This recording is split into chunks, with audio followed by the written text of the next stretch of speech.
Good morning friends. तो अपन introduction to electromagnetism chapter है वो अपन पढ़ रहे थे, है ना। तो उसको बारे में अपन आगे और देखते हैं। बेसिक चल रहा था क्योंकि इस चैप्टर में आगे मैक्सवेल इक्वेशन भी पढ़नी है, बर्ड्स आर्ट लॉ भी पढ़ना है। ये सारी चीज़ों में अपना बेसिक काम आएगा इलेक्ट्रोमैग्नेटिज्म के लिए, जो मैथमेटिक्स का भी बेसिक है और फिजिक्स का भी बेसिक है। तो आगे अपन चलते हैं, एक इम्पोर्टेंट टॉपिक है Gauss divergence theorem. Gauss divergence theorem, देखो ये जो गॉस डाइवर्जेंस थ्योरम है वो अपने को क्या बताती है ना, कि आपने क्या लिया, कोई भी एक वॉल्यूम लिया, है ना। जो वॉल्यूम है वो आपको पता कोई एक सरफेस होगी, उसी पे आप कोई ना कोई वॉल्यूम ले पाओगे, है ना। तो वो वॉल्यूम आपने दिया जैसे, और उसके अंदर आपने क्या कर लिया, छोटे छोटे एलिमेंट लेने होते हैं। जैसे जब भी आप किसी भी थ्योरम की बात करते हो, है ना, तो आपको जैसे आप देखा होगा आपने, एक छोटा सा पहले एलिमेंट ले लेते हैं। अगर आपको एरिया भी फाइंड आउट करना होता है, वॉल्यूम फाइंड आउट करना होता है, तो आप एक छोटा सा एलिमेंट ले लिया, उस एलिमेंट को बाद में आपने क्या कर लिया, इंटीग्रेट कर लिया, तो उससे आपको कंप्लीट उसकी वैल्यू पता चल जाती है ना। तो इसमें जो एक छोटा सा आपने वॉल्यूम लिया था, है ना, एक एलिमेंट लिया था, जो मान लो रेक्टेंगुलर हेक्सागोन आपने एलिमेंट लिया, ठीक है। तो अगर मैं बात करूं,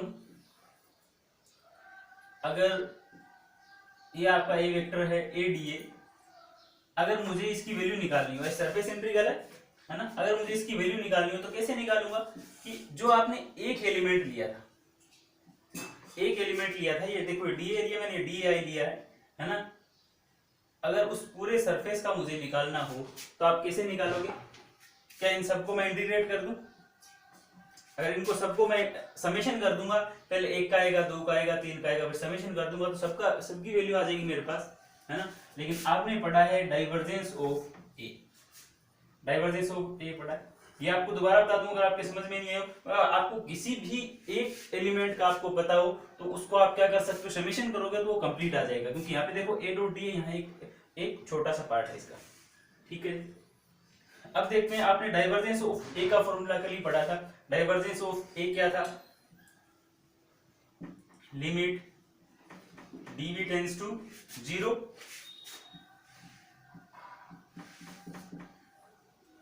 ए dot d A upon d, क्या यही था, ये अपन ने कल ही पढ़ा है ना। तो अगर मुझे इस ए डी ए की वैल्यू निकालनी है, तो मैं इस ए डी ए की वैल्यू कैसे निकाल सकता हूं, A dot d A equals to divergence of A dv, ठीक है। और limit tends to dv tends to क्या है 0, क्योंकि डीवी टेंस टू 0 है, किसके साथ है, डीवी के साथ ही है, ठीक है। ये बात सर समझ में आ गई हमें, है ना।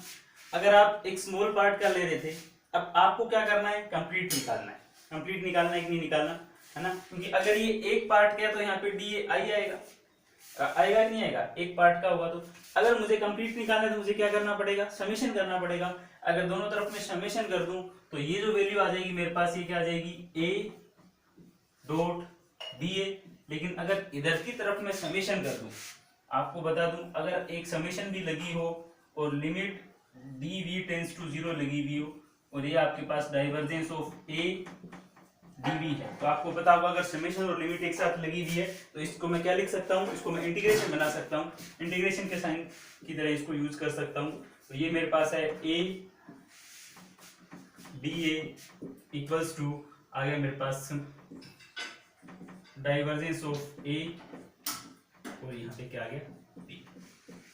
तो बच्चों यही आपकी क्या है, गॉस डाइवर्जेंस थ्योरम। इसी को क्या दोबारा बता देता हूँ, आपने एक पार्ट लिया रेक्टेंगुलर हेक्सागोन, है ना। अब ऐसे आपके पास बहुत सारे हेक्सागोन थे, तो एक पार्ट का आपको निकालना है तो आपने ऐसे निकाल लिया। अगर पूरा कंप्लीट निकालना था उसका क्या कर दो, समेशन कर दो। लेकिन आपने डाइवर्जेंस ए आपने पढ़ा है इससे प्रीवियस लेक्चर में, उसका फॉर्मूला क्या था, ये था। अगर आपको ए डॉट डी ए निकालना है तो आप क्या कर दो, इसकी वैल्यू निकालनी है तो आप इसको इधर मल्टीप्लाई कर दो। इसके बाद आप इंटीग्रेशन आप कंप्लीट निकाल दिया, अगर समेशन आप इसका कंप्लीट करता है दोनों तरफ अपने को समेशन करना पड़ेगा। अगर इसको आप समेशन करोगे तो ये कंप्लीट हो जाएगा, और अगर ये समेशन और लिमिट एक साथ लगी हो तो इसको अपन क्या कर सकते हैं, क्योंकि समेशन है क्या, इस समेशन का मतलब होता है, इंटीग्रेशन का मतलब तो ऐड ही करना होता है?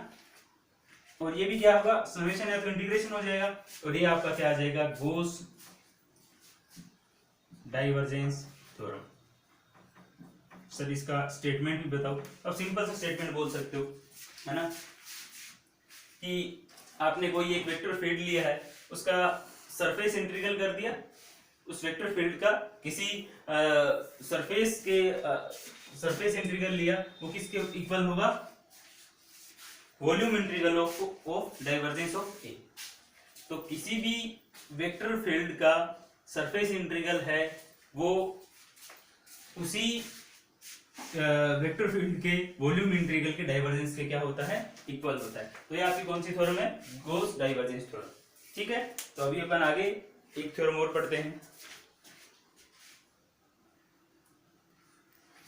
देखो नेक्स्ट है स्टोक्स का थ्योरम, है ना। तो जब डाइवर्जेंस में अपन ने क्या किया था, जो सरफेस था, जो आपका सरफेस था उसका, उसमें अपन ने क्या लिया था, एक छोटा सा पार्ट लिया था, फिर उसको इंटीग्रेट कर दिया था। लेकिन आपको पता है कर्ल में क्या होता है, अब की बार उसमें डाइवर्जेंस में कौन सा होता है, सरफेस इंटीग्रल होता है, और इसमें कौन सा होता है, लाइन इंटीग्रल। तो आपने पढ़ा होगा कि अगर आपको कंप्लीट अगर लाइन इंटीग्रल निकालना है, जैसे ए, इस ए डॉट डीएल का आपको निकालना है, अगर कंप्लीट इंटीग्रल निकालना है, तो आप कैसे निकालते थे, कंप्लीट इंटीग्रल कैसे निकालते थे, डीएल आई, और इसका क्या कर देते थे, समेशन कर देते थे। इससे क्या आ जाता था, लाइन इंटीग्रल आ जाता था, कंप्लीट आ जाएगा ना इससे, है ना। लेकिन आपको पता है कि कर्ल ऑफ ए होता क्या है, कर्ल ऑफ ए आपने पढ़ा है,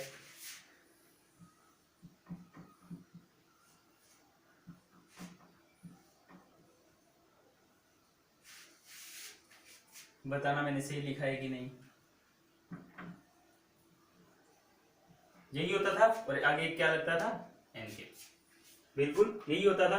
तो अगर आपको ए डॉट डीएल की वैल्यू निकालनी है, ए डॉट डीएल, अगर एक पार्ट का है तो यहाँ पे डीएल आई हो जाएगा, कोई दिक्कत वाली बात नहीं है ना। और अगर आपको कंप्लीट निकालना है तो इसको मैं ऐसे लिख सकता हूँ, समेशन ऑफ लिख सकता हूँ, है ना। तो ए डॉट डीएल अगर इसकी मुझे वैल्यू निकालनी हो तो इसकी वैल्यू कितनी हो जाएगी, बता सकता है कोई, ए डॉट डीएल की वैल्यू कितनी हो जाएगी, ये हो जाएगा आपके पास curl of A D A. ठीक है, और यहाँ पे मैं देखो ये डीएल आई है, अगर यहाँ पे कंप्लीट ले रहा हूँ तो यहाँ पे इसका क्या होगा, समेशन होगा, है ना, इसका समेशन होगा, और एक समेशन इधर भी आएगा, और इधर आपके पास क्या है, limit d A tends to 0। तो अगर ये डीएल आई इसका समेशन करूंगा तो मुझे क्या मिलेगा, ए डॉट डीएल, ठीक है, कंप्लीट। और इधर अगर इसको करूंगा तो आपको पता है लिमिट और समेशन अगर एक साथ हो तो उसको अपन क्या लिख सकते हैं,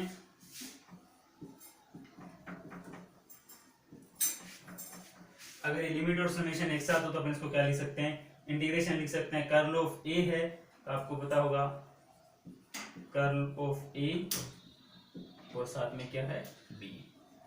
तो आप सिंपल सा दे सकते हो, किसी वेक्टर फील्ड, कोई वेक्टर फील्ड ए है, उसका लाइन इंटीग्रल होगा, है ना, वो किसके इक्वल होगा, उस वेक्टर फील्ड के सरफेस इंटीग्रल और उसके कर्ल के क्या होगा, इक्वल होगा। तो ये आपकी क्या हो जाएगा, कर्ल स्टोक्स कर्ल थ्योरम है ये, है ना, सिंपल सा है, कुछ भी नहीं है।